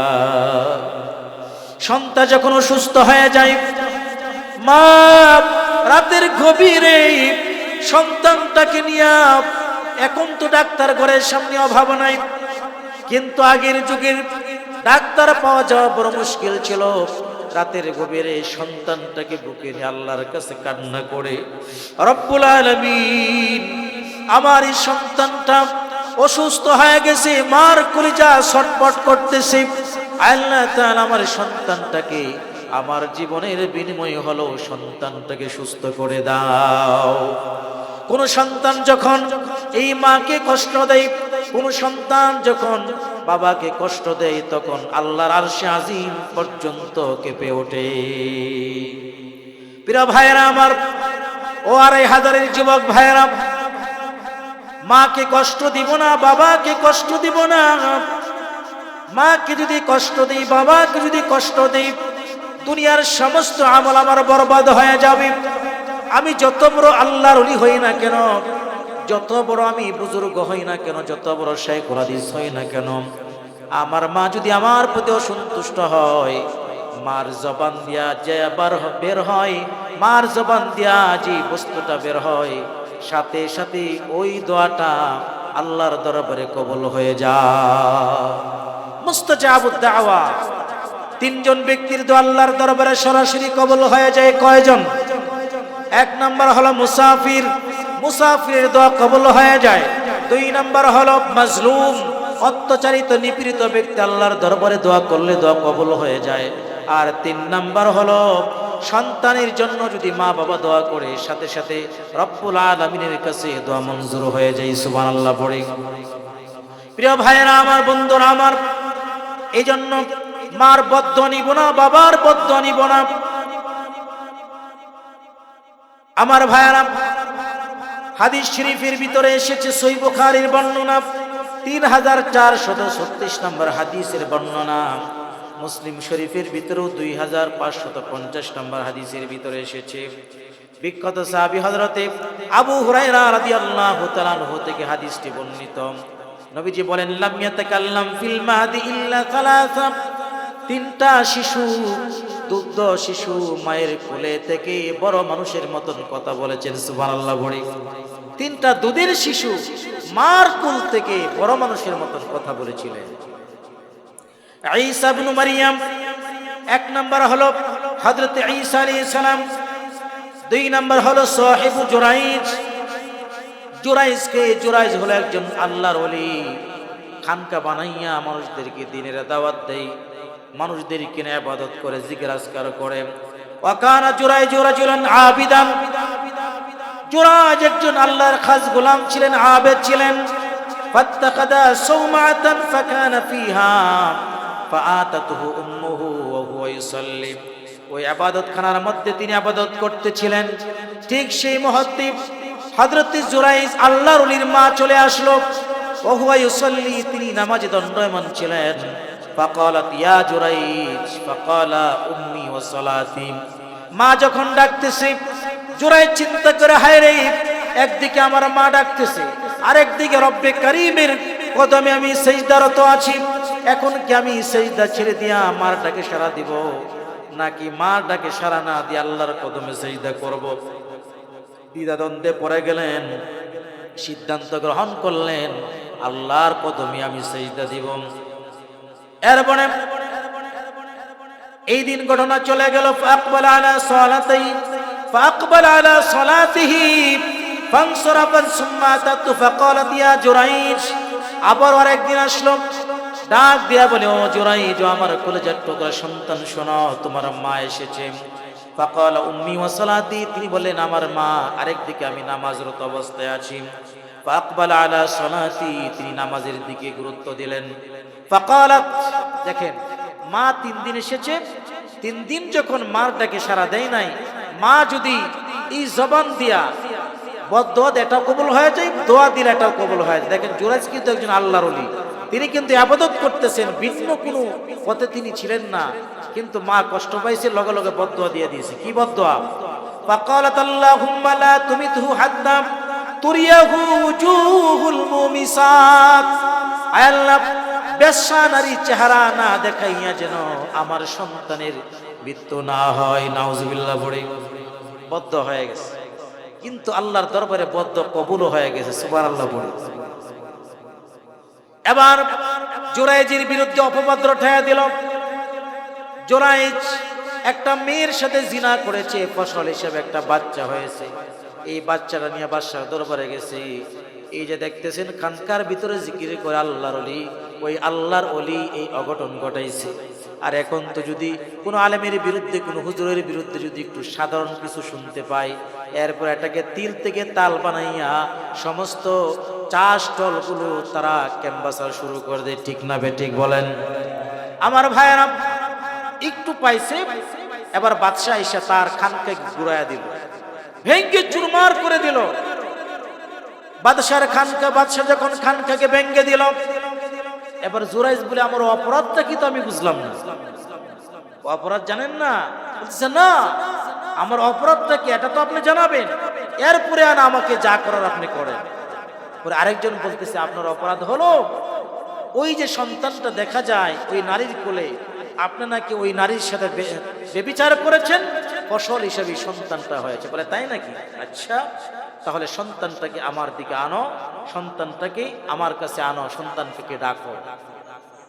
প্রিয় ভাইয়েরা আমার, সন্তানটাকে কাছে আনা হলো, দুধের সন্তান। ওই সন্তানটা যখন কাছে আসলো, এবার জুরাইজ ডাক দিয়ে বলে, ওরে সন্তান, সত্য কথা প্রকাশ করে দাও, তোমার বাবার নামটা বলে দাও। ক্বালা লিসসাবি মান আবুকা। শিশুকে ডাক দিয়া বলে, তোমার পিতাকে। ওই শিশুটা মায়ের কোল থেকে, এই দুধের শিশুটা ডাক দিয়া বলে, ক্বাল আর-রাঈ। ওই যে রাখাল দেখা যায়, ওই রাখালটাই হলো আমার বাবা। সুবহানাল্লাহ, জোরে বলবেন না সুবহানাল্লাহ? কি বলেন, আল্লাহর ওলি সঠিক নাকি বেঠিক? কিন্তু এই পর্যন্ত যে আল্লাহর ওলির উপরে জুলুম করা হলো, এটা কি সঠিক করা হয়েছে? দেখবেন হুজুরের একটু দোষ পাইলেই হয়েছে, এরপরে জেলখানা পর্যন্ত নিয়ে যায়, 3 বছর 4 বছর মামলা কাটানোর পরে দেখে আসলে তো অপরাধ নাই, নিরপরাধ। এই যে 4 বছর পরে 3 বছর ধরে প্রমাণ হলো লোকটা নিরপরাধ, এই 3 বছর পর্যন্ত তাকে যে জেলের ভাত খাওয়াইলেন, তাকে কষ্ট দিলেন, এই কষ্টের জন্য আপনি যে জালেম হলেন, আপনার উপরে কেমন আল্লাহ পাক শাস্তি দিবেন কিয়ামতের ময়দানে, এটাও কিন্তু বোঝাপড়া আল্লাহর কাছে আপনাদের আছে। সুতরাং সাবধান, ওলামায়ে কেরামদের বিরুদ্ধে কথা বলতে জবানটাকে আগে কয়েকবার জিজ্ঞেস করে নেবেন, আমি কার বিরুদ্ধে কথা বলতেছি। প্রিয় ভাইরা আমার, বাদশা এসে বলে, হুজুর ভুল হয়ে গেছে, এবার বলেন আপনার খানকাটা যেটা আমরা ভাঙছি, এটা স্বর্ণ দিয়ে বাদাই করে দিব নাকি রূপা দিয়ে বাদাই করে দিব? বলে হুজুর কি লাগবে আপনার বলেন, কি বড় বিল্ডিং লাগবে, আপনার বড় মাদ্রাসা করে দিই, ওইটাই করে দিই, ওইটাই করে দিই। হুজুর বলে না, আমার এগুলো কিছু প্রয়োজন নাই। জোরাইজ বলে আমার খানকা আগে যেভাবে ছিল নরমাল সেভাবেই করে দেন, স্বর্ণের দরকার নাই, রূপার দরকার নাই। এই হাদিস দ্বারাতে প্রমাণ হয়ে গেল, মা যদি মুখ থেকে জবান দিয়ে যদি বদদুয়া বের করে ফেলে, আল্লাহর দরবারে কবুল হয়ে যায়। প্রিয় ভাইয়েরা আমার, আল্লাহর নবী বিশ্বনবী মহানবী রাসূল আরবী সাল্লাল্লাহু আলাইহি ওয়াসাল্লাম তিনি মাকে কেমন সম্মান করেছিলেন, বাবাকে কেমন সম্মান করেছিলেন। আবু দাউদ শরীফের 5144 নম্বর হাদিসের বর্ণনা, তিরমিজি শরীফের 2736 নম্বর হাদিসের বর্ণনা, আব্দুল্লাহ ইবনে জাফর রাদিয়াল্লাহু তাআলা আনহু থেকে বর্ণিত। একবার নবীজি সাহাবী কেরামদের সামনে বসা ছিলেন। আকবারাত হালিমাতুস সাদিয়া আলা রাসূলিল্লাহ সাল্লাল্লাহু আলাইহি ওয়াসাল্লাম ফাবাসাতা লাহা রিদাহু। নবীজির সামনে আসলেন একজন মহিলা, নাম হলো হালিমাতুস সাদিয়া। নবীজি তার চাদরটা শরীর থেকে খুলে চাদরটা তার পায়ের নিচে বিছিয়ে দিলেন। ওয়া আজলাসা আলাইহা ওয়া আজলাসাহা আলাইহি, ওই মহিলা, ওই নারী নবীজির চাদর মুবারক উপরে বসলেন। ওয়া আতাহা আতান, নবীজি দীর্ঘক্ষণ কথা বললেন, তাকে হাদিয়া তোহফা দিলেন। ফালাম্মা আদবারাত ক্বালা আসহাবুহু, ওই নারী যখন চলে গেলেন, সাহাবে কেরাম জিজ্ঞেস করলেন, ইয়া রাসূলুল্লাহ মান হাদিহি, কে এই নারী, কে এমন সৌভাগ্যশালী নারী, যেই নারী যার কদমের নিচে বিশ্ব নবীর চাদর শোভা পায়। নবীজি সাল্লাল্লাহু আলাইহি ওয়াসাল্লাম তার চোখ থেকে পানির ফোঁটাগুলো বের হয়ে গেল। সাহাবীদেরকে ডাক দিয়ে বলে, সাহাবীরা রে, আমি আমার জীবনে মায়ের আদর পাই নাই, কারণ আমি আমার জীবনে বাবার আদর পাই নাই। আমি যখন মায়ের গর্ভে ছিলাম তখন আমার বাবা চিরদিনের জন্য দুনিয়া থেকে বিদায় নিয়ে চলে যায়। দুনিয়াতে সন্তানেরা মার কোলে ওঠে, বাবার কোলে ওঠে। একটু তাকবীর দিবে জোরে, নারে তাকবীর, আর একটু জোরে নারে তাকবীর। প্রিয় ভাইয়েরা আমার, আজকের এই দুনিয়ার জমিনে, আজকের দুনিয়াতে আমরা বার কোলে উঠি, বাবার কোলে উঠি, বাবার হাত ধরে ধরে আমরা মাহফিলে যাই, মসজিদে যাই, বাজারে যাই, ঠিক কিনা বলেন?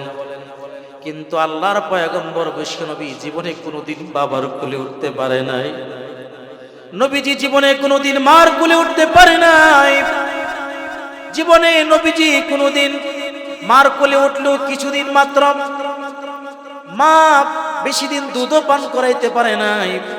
নবীজি সাল্লাল্লাহু আলাইহি ওয়াসাল্লাম যখন মক্কার বালকেরাম, নবীজি সাল্লাল্লাহু আলাইহি সাল্লাম যখন দুধমা হালিমাতুস সাদিয়ার অধীনে ছিলেন দীর্ঘদিন পর্যন্ত, এরপর যখন মার কাছে আসলেন, 6 বছর 7 বছরের বালক আল্লাহর পয়গম্বর বিশ্বনবী তখন মক্কার বালকদের সাথে বিকাল বেলা ঘুরতে গেলেন। তারা তো ছাগল চড়ায় বা খেলাধুলা করে, খেলাধুলা করার জন্য গেলেন। নবীজি খেলেন না, শুধু দেখেন, দৃশ্যগুলো দেখেন।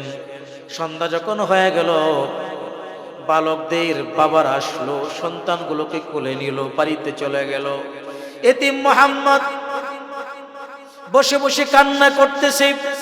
আমার সাথীদের বাবারা এসে গেছে, কোলে নিয়ে আদর করে চুমা দিয়ে বাড়িতে চলে গেছে, কিন্তু আমার বাবা কেন আসে না? আজকে যদি আমার বাবা না আসে তাহলে আমি আমার বাড়িতে যাব না। প্রিয় ভাইয়েরা আমার, সন্তানটা বাড়িতে যায় না, সন্ধ্যা হয়ে গেল।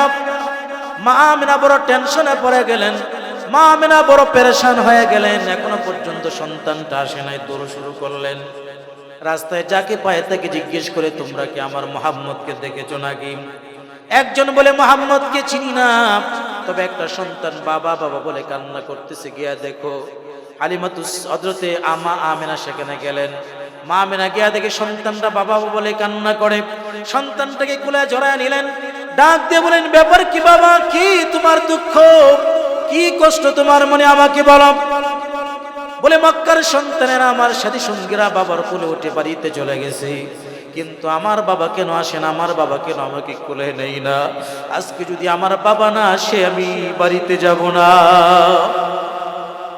মা আমেনা দীর্ঘদিন পর্যন্ত স্বামী হারার যন্ত্রণা কষ্ট চাপা দিয়া বুকের ভিতরে চাপা দিয়া রেখেছিলেন, কিন্তু সন্তানের মুখে স্বামীর কথা শুনে এবার তার অন্তরের ভিতরে কষ্ট জাগ্রত হলো। ডাক দিয়ে বলে, বাবারে তোর বাবা তো নাই, তোর বাবা তো মারা গেছে। বলে আমি আমার বাবার কবরের কাছে যাব। আব্দুল মুত্তালিবকে ডাক দিয়া বলে, আপনার নাতি কি পাগলামি শুরু করেছে দেখেন। বলে কি? বলে বাবার কবরের কাছে নাকি যাবে। বলে যাও, উম্মে আইমানকে সাথে নিয়ে বাবার কবরটা জিয়ারত করে নিয়ে আসুন, বাবার কবরটা দেখায় নিয়ে আসুন। প্রিয় ভাইরা, আমার মনটাকে একটু নরম করে দিই। ও বাবা হারা সন্তানেরা, তোমরা যারা বাবাকে হারিয়েছো, বাবা হারার যন্ত্রণা কত বেশি যে সন্তান বাবাকে হারাইছে তারা বুঝে। কারণ আমি নিজেও আমার বাবাকে হারিয়েছি। কিশোরগঞ্জে কত মাহফিল, এই মাহফিলের সিজনে এখনো কিশোরগঞ্জে অনেকগুলো মাহফিল আমার আছে। যখন এই রওনা হয়ে বারবার বাবার ফোন আসতো, কতক্ষণ লাগবে তোমার আসতে, আমার সাথে দেখা করবে। কিন্তু আজকে 3টা বছর হয়ে গেল, বাবার ফোন থেকে আর কোনো ফোন আসে না। আমাদের বাড়ির পাশে বাজারে গিয়ে দেখলাম বাবা অপেক্ষা করতেছে আমার সাথে দেখা করার জন্য। এখন বাজারে যায়, দোকান থেকে ওই দোকানে যায়, আমার বাবার সাথীরা যারা ছিল তাদেরকে দেখি, বাবাকে দেখি না। নবীজির ভিতরে কেমন কষ্ট ছিল। নবীজি আমার ডাক দিয়ে বলেন, মা আমার বাবার কবরের কাছে আমি যেতে চাই। উম্মে আইমানকে সাথে দিয়া আব্দুল মুত্তালিব পাঠিয়ে দিলেন বাবার কবর জিয়ারত করার জন্য। বাবার কবরের পাশে গিয়া এতিম নবী সোয়ারি থেকে লাফ দিয়ে নেমে গেলেন। লাফ দিয়ে নেমে যাইয়া বাবার কবরের পাশে দাঁড়াইয়া নবী আবার চিৎকার করে কাঁদে, ও বাবা, মক্কার কত সন্তানেরা বাবার কোলে উঠে, আমারও তো মন চাই আমি একটু বাবার কোলে উঠবো, আমারও তো মন চাই আমি একটু বাবার আদর পাইব। ও বাবা একটু উঠো না, একটু আমাকে কোলে নাও, আমাকে একটু আদর করো। ওরে বাবা, ছোট্ট ছোট্ট সন্তান যখন বাবার লাশটা সামনে দিয়ে কান্না করে সহ্য হয় না। প্রিয় ভাইরা আমার, গতকালকেও এই যে মোল্লা পাড়াতে একটা যুবক মারা গেল, এই পাঁচগাঁও বহুমুখী উচ্চ বিদ্যালয়ে সেখানে জানাজা হলো। আপনারা অনেকে জানাজা পড়েছেন। 4টা মেয়ে সন্তান রেখে বিদায় নিয়েছে। আমি তাদের বাসায় গেলাম। ছোট্ট মেয়েটা বাবার পাশে বসে বসে কান্না করতেছে, বাবা তুমি না বলেছিলাম বোট থেকে বের হয়েছিলাম আমার সাথে কথা বলবা, এখন কেন তুমি কথা বলো না? কি হয়েছে একটু কথা আমার সাথে বলো। সন্তান এইভাবে ছোট্ট বাচ্চা যখন বাবা হারা হইয়া এভাবে বাবার লাশের সামনে কান্না করে, কেউ কিন্তু সহ্য করতে পারে না। নবী আমার 6 বছর 7 বছরের বাবার কবরের পাশে কান্না করে, বাবা একটু আমাকে বুকে জড়ায় নাও, একটু আমাকে কুলে নাও, তোমার কুলে আমি উঠতে চাই। গাইবি থেকে আওয়াজ আসলো, আমেনা মুহাম্মদকে এখান থেকে নিয়ে যাও। মুহাম্মদের কান্না আকাশবাসীও সহ্য করতে পারছে না, জমিনবাসীও সহ্য করতে পারছে না। মা আমেনা জোর করে এতিম মুহাম্মদকে এখান থেকে নিয়ে গেলেন, মক্কার উদ্দেশ্যে রওনা হয়ে গেলেন। মক্কা এবং মদিনার মাঝখানে একটা জায়গার নাম হলো আবওয়া। ওই আবওয়া নামক জায়গাতে যখন পৌঁছে গেলেন, মা আমেনা তিনি প্রচন্ড মাথা যন্ত্রণা শুরু হয়ে গেল। উম্মে আইমানকে ডাক দিয়া বলে, যাত্রা বিরতি কর, আর একটা কদম সামনের দিকে বাড়াইতে পারবো না, এখনই অবস্থান করো, আমার অবস্থা ভালো না। সেখানেই তিনি বসে গেলেন।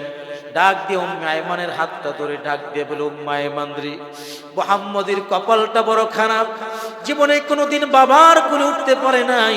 আজকে বাবার কবর জিয়ারত করতে এসে আমার মন সাক্ষী দেয় চিরদিনের জন্য মাকেও হারিয়ে ফেলবে। উম্মে আইমানও কান্না করতেছে, মা আমেনাও কান্না করে, এতিম নবীও কান্না করে।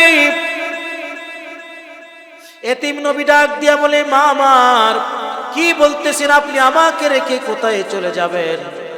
ও মা, আপনি কি জানেন না আমার যে বাবা নাই? ও মা, আমাকে রেখে আপনি কোথায় চলে যাবেন? এই কথা বলতেছি, হঠাৎ করে লক্ষ্য করে দেখি মা আমেনার দেহটা নিতর হয়ে গেছে, নিস্তব্ধ হয়ে গেছে। মা আমেনার দেহ থেকে রূহটা বের হয়ে গেছে। মা আমেনা কথা বলে না। নবী আবার ডাক দিয়া বলে, মা কেন কথা বলো না? তুমি কি জানো না মা, তুমি আমার মুখে খাবার তুলে না দিলে আমি খাবার খাই না। তুমি যদি গল্প বলে আমাকে ঘুম পাড়ায় না দাও, আমি ঘুমাইতে যাই না। তুমি যদি গোসল না করায় দাও, আমি মুহাম্মদ গোসল করি না। এতিম নবী আমার কান্না করতেছে, ও মা কেন, কি হয়েছে? আমাকে রেখে তুমি কোথায় চলে যাও গো মা? উম্মে আইমানও কান্না করে। কতক্ষণ পরে দাফন কাফন করার পরে সন্তানটাকে উম্মে আইমান নিয়া বাড়ির উদ্দেশ্যে রওনা হয়ে গেল। আব্দুল মুত্তালিব অপেক্ষা করতেছে, তার পুত্রবধূ আর নাতি আসবে। কিন্তু দূর থেকে দেখা যায় সওয়ারিতে দুইজন দেখা যায়, তার পুত্রবধূকে দেখা যায় না। কলিজাটা ছটফট শুরু হয়ে গেল। কাছে আসলো নবী আমার। 6 বছর 7 বছরের বালক সওয়ারি থেকে লাফ দিয়ে নেমে যায়। আব্দুল মুত্তালিব দাদার কোলে উঠে ডাক দিয়ে বলে, দাদা আমার বাবা দুনিয়াতে নাই, আমার বাবা আমাকে ছেড়ে আগে চলে গেছে, আজকে আমার মাও চলে গেছে। ও দাদা, আমি কাকে দেখে বাঁচবো? কে আমার মুখে খাবার তুলে দিবে? ও বাবা,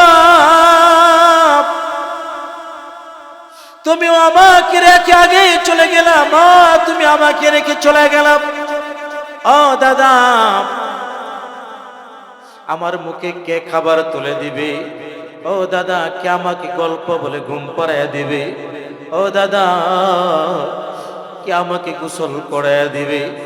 আব্দুল মুত্তালিব সন্তানটাকে, তার নাতিটাকে বুকে নিয়ে বলে, নাতিরে মনটাকে স্থির কর, আর কান্না করিস না, তোর কান্না যে আমি সহ্য করতে পারি না। তুই কোনো চিন্তা করবি না, আজকে থেকে আমি তোর মা, আজকে থেকে আমি তোর বাবা। আমি তোর সাথে ওয়াদাবদ্ধ হলাম, যতদিন আমি আব্দুল মুত্তালিব জীবিত থাকবো ততদিন পর্যন্ত আমি আগে তোর মুখে খাবার তুলে দেবে, এরপরে আমি আব্দুল মুত্তালিব খাবার খাবো। আমি তোকে আগে ঘুম পড়াবো, এরপরে আমি ঘুমাইতে যাইব। আগে তোকে আমি গোসল করাবো, এরপরে আমি গোসল করব। এইভাবে কিছুদিন পরে আবারও তার দাদা আব্দুল মুত্তালিব দুনিয়া থেকে বিদায় নিয়ে চলে যায়। প্রিয় ভাইরা আমার, বন্ধুরা আমার, এজন্য বাবা বড় সম্পদ, মা বড় সম্পদ। এই মজলিসের ভিতরে অনেকের মা নাই, এই মজলিসের ভিতরে অনেকের বাবা নাই। আজকে মার জন্য বাবার জন্য প্রাণ খুলে দোয়া করব। এই যুব সমাজের আয়োজনে আজকের এই মাহফিল তখনই সফল হবে যখন আমরা এই মাহফিল থেকে প্রতিজ্ঞাবদ্ধ হব, যার জীবনে কোনোদিন মাকে কষ্ট দিব না, বাবাকে কষ্ট দিব না। রাজি আছি সকলেই? আর একটু জুড়ে বলেন, সকলে রাজি আছি? আল্লাহ পাক কবুল করো। আপনার আমার নবী বলেন, তিরমিজি শরীফের 1899 নম্বর হাদিসের বর্ণনা, রিদার রব্বি ফি রিদাল ওয়ালিদি ওয়া সাকাতার রব্বি ফি সাকাতিল ওয়ালিদি। মা বাপ যদি কোনো সন্তানের প্রতি সন্তুষ্ট হয়, আল্লাহ সন্তুষ্ট হয়ে যায়।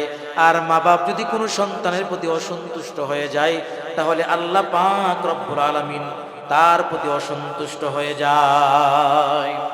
এজন্য আল্লাহকে যদি আমরা সন্তুষ্ট করতে চাই, তাহলে মা বাবাকে কষ্ট দেওয়া যাবে না।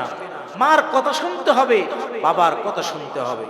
প্রিয় ভাইয়েরা আমার, আল্লাহর নবীর একজন বিখ্যাত সাহাবী হযরত আবু হুরায়রা রাদিয়াল্লাহু তাআলা আনহু তিনি ইসলাম ধর্ম গ্রহণ করলেন। মুসলিমের সহিহ মুসলিমের ভিতরে এসেছে 2491 নম্বর হাদিসের বর্ণনা। নবীজি সাল্লাল্লাহু আলাইহি সাল্লামের দরবারে হযরতে আবু হুরায়রা আসলেন। তিনি হাদিসটি রওয়ায়াত করলেন। তিনি বললেন যে আমার মা মুশরিকা, আমি মুসলমান হওয়ার কারণে আমার মা আমাকে আঘাত করলো। নবীর কথা শুনি আমার মার কলিজার ভিতরে যেন যন্ত্রণা শুরু হয়ে গেল। আল্লাহর কথা আমার মা শুনতে পারে না, কলিজার ভিতরে যন্ত্রণা শুরু হয়ে গেল। এই জন্য মা আমার ঘর থেকে বের করে দিয়েছি। নবীকে অনেক গালিমন্দ করেছি। নবীজি সাল্লাল্লাহু আলাইহি সাল্লামের দরবারে আসলেন। হযরতে আবু হুরায়রা রাদিয়াল্লাহু তাআলা আনহু বলেন, ফাআতাইতু রাসূলুল্লাহি সাল্লাল্লাহু আলাইহি ওয়াসাল্লাম, আমি নবীজির দরবারে আসলাম। ওয়া আনা আবকি, কান্না করতে করতে আমি নবীজির দরবারে আসলাম। কুলতু ইয়া রাসূলুল্লাহ ইন্নী কুনতু আদউ উম্মি ইলাল ইসলাম ফাতাআবা আলাইয়া, আমি আমার মাকে ইসলাম ধর্ম গ্রহণের জন্য দাওয়াত দিলাম। মা আমার কথা শুনলো না।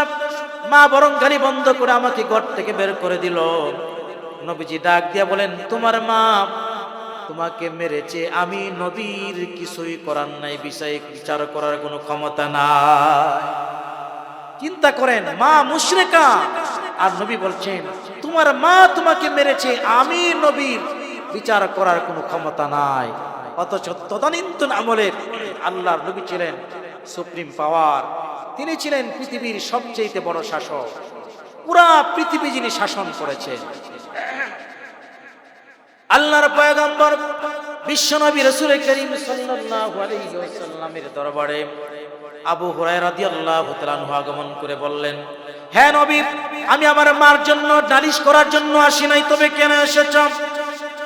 আপনি আমার মার জন্য দোয়া করেন। ফাদুল্লাহ আইয়াহদি উম্মা আবি হুরায়রা, আমার মাকে যেন আল্লাহ পাক হেদায়েত দান করেন, এই জন্য আপনি দোয়া করেন।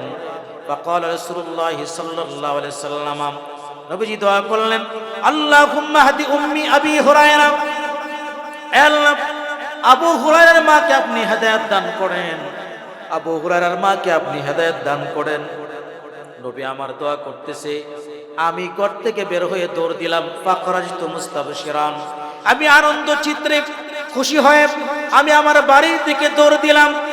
আমি দেখতে চাই আমি কি আমার বাড়িতে আগে যেতে পারি, নাকি আমি আমার বাড়িতে যাওয়ার আগে রাহমাতুল লিল আলামিনের দোয়া আমার বাড়ি আমার গন্তব্যে আগে পৌঁছে যায়।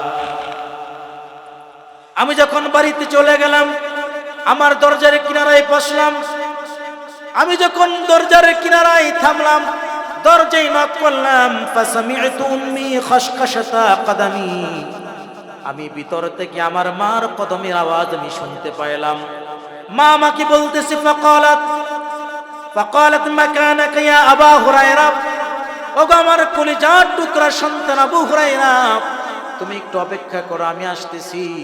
আবু হুরায়রা মনে মনে বলেন, আমি যে দৌড়ায় আমার বাড়িতে আসলাম, আমি দেখতে চেয়েছিলাম আমায় কি আগে বাড়িতে পৌঁছতে পারি নাকি আমার দোয়া রাহমাতুল লিল আলামিনের দোয়া আমার বাড়িতে পৌঁছে যায়।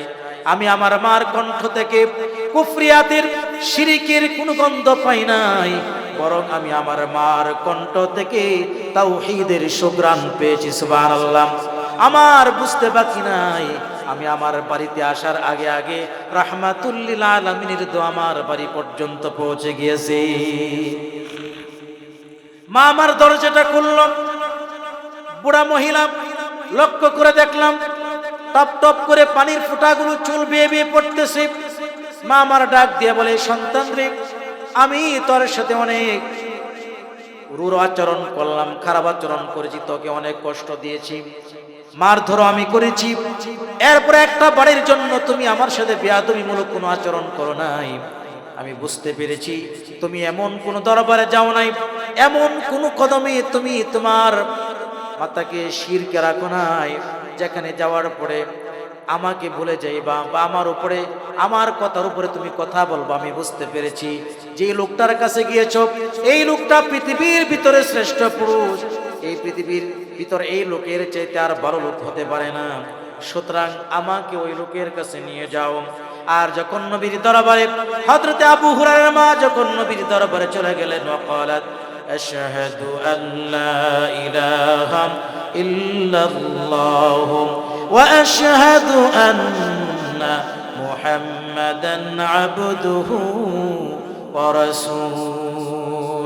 চেহারা দেখার সাথে সাথে কালিমা পড়ে মুসলমান হয়ে যায়। আল্লাহু আকবার। প্রিয় ভাইয়েরা আমার, এজন্য মা কি কষ্ট দিব না, বাবা কি কষ্ট দিব না। নবীজি বলেন আল জান্নাতু তাহতা কদামিল উম্মাহাত, তোমাদের মায়ের পায়ের নিচে আল্লাহর তৈরি জান্নাত রয়েছে। সুবহানাল্লাহ। তাক আল্লাহ পাক রব্বুল আলামিন যেই কথাগুলো বললাম, মা বাবা আমরা কষ্ট দিব না।